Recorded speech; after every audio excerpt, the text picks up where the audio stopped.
ხიდების ინიციატივა ეს არის ძალიან დროული ინიციატივა. ზუსტად ახლა არის ყველაზე მნიშვნელოვანი ქართველების ხმის დაფიქსირება.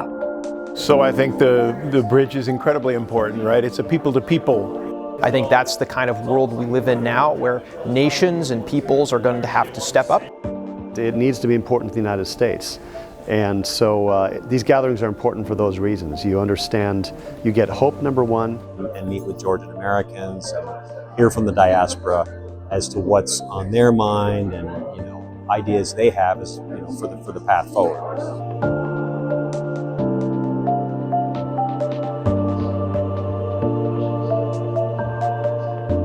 მე ვიყავი მოდერატორი ქართულ-ამერიკული ურთიერთობების პანელებისა და მინდა გითხრათ, რომ ეს იყო ძალიან საინტერესო დისკუსიები.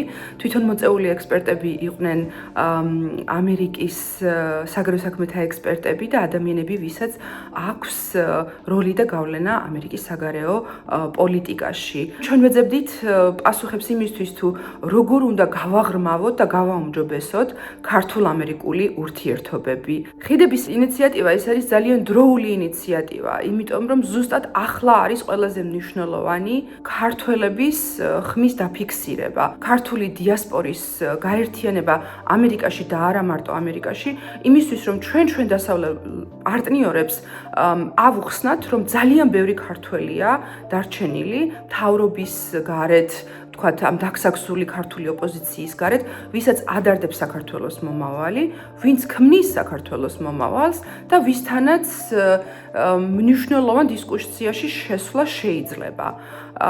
ამიტომ ჩემი აზრით ხიდების ინიციატივას აქვს ძალიან დიდი და კაშკაშა მომავალი და ჩვენ გვაქვს შანსი რომ გავაერთიანოთ ქართველების საზღვარგარეთ, ქართველები საქართველოში შევქმნათ ზუსტად ეს ხიდი ამ საზოგადოებებს შორის და რაც ყველაზე მთავარია, შემოვიყვანოთ ახალგაზრდა ქართველები დისკუსიაში, ის ახალგაზრდები, ვინც ცხოვრობენ, მოღვაწეობენ, სწავლობენ ამერიკაში და ევროპაში, რომ მივცეთ მათ მექანიზმი დააფიქსირონ თავიანთი ხმა, თავიანთი ინტერესი და მიიღონ მონაწილეობა ქართულ დემოკრატიულ პროცესებში და ზუსტად აი ამ საჭირბოროტო დისკუსიებში.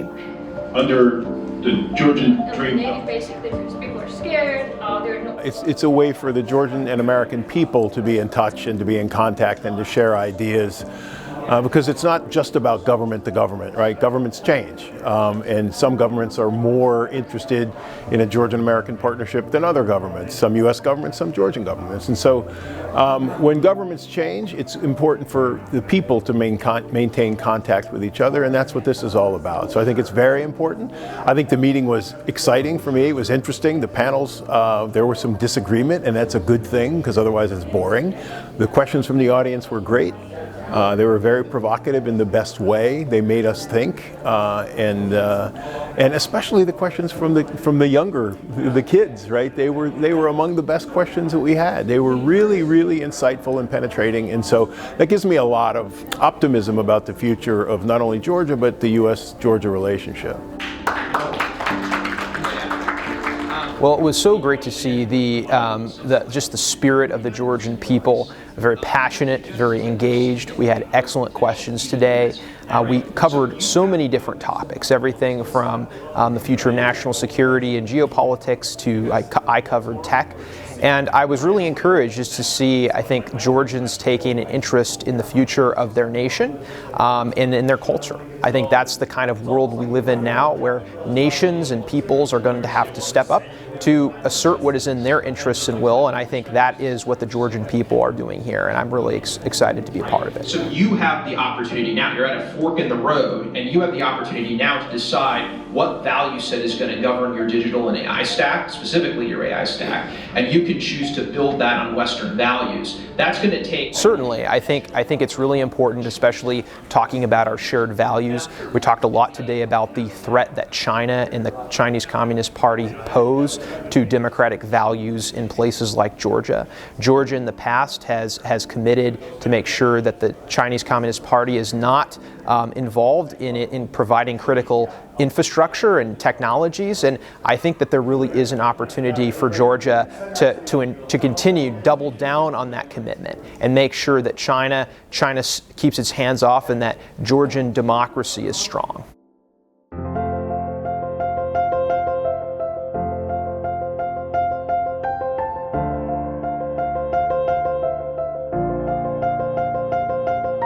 Well, so I hope the follow-up to this meeting is a similar meeting a year from now, or even less than that, 6 months from now. But the follow-up, I think, should be more events like this. I think it's really important for the Georgian diaspora to be in touch with and cultivate that group of Americans who really understand Georgia, who care about Georgia and are interested in Georgia, because it'll give Georgia a voice inside the U.S. government and in U.S. society. So all those Georgian flags that were out in the square today during the market, I think are great indicators of a way to put Georgia on the map and put Georgia in the minds of Americans. So, normal Americans walking by would have seen those flags, and I'm sure some came to the little market and learned a little bit about Georgia, and then hopefully that'll cause them to care a little bit more about Georgia in the future. Well, I think right now for the Georgian people, those that are frustrated, which are most of them, by the Georgia Dream and the current government, I think it's vital for them to get together just to encourage themselves and gives them hope. And these sort of gatherings do that, and they provide some sort of a hope. So I think that's important. It's also important from the point of view of being able to inform themselves of what's going on in places like Washington and elsewhere, and what non-Georgians like myself think about Georgia, the fact that we do care about Georgia. We realize that though it's a small country, it is strategically important. It's on the Black Sea. It's important to China, certainly, which is another superpower, or a great power, because China's making it a key part of its Belt and Road Initiative, among other things. And it needs to be important to the United States. And so these gatherings are important for those reasons. You understand, you get hope, number one. You get to discuss among yourselves what's happening, exchange information, and meet with people like me who are engaged with the Caucasus region as non-Georgians, and I think that's helpful.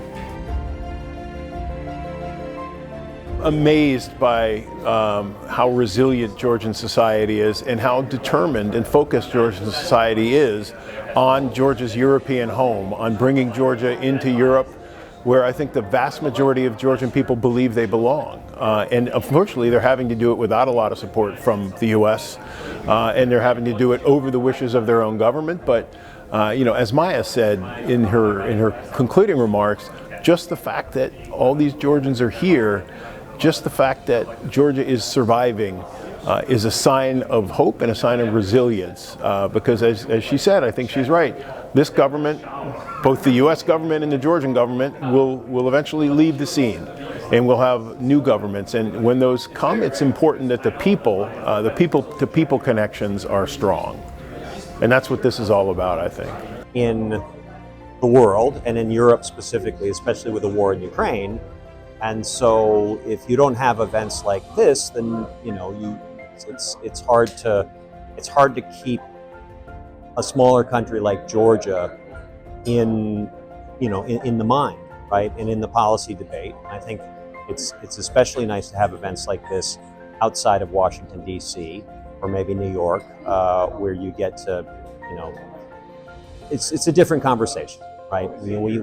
Sometimes, I know myself in Washington, we sort of feel like we're just talking to the same people and hearing the same arguments. So it's nice to get out and meet with Georgian-Americans and hear from the diaspora as to what's on their mind and ideas they have as for the path forward.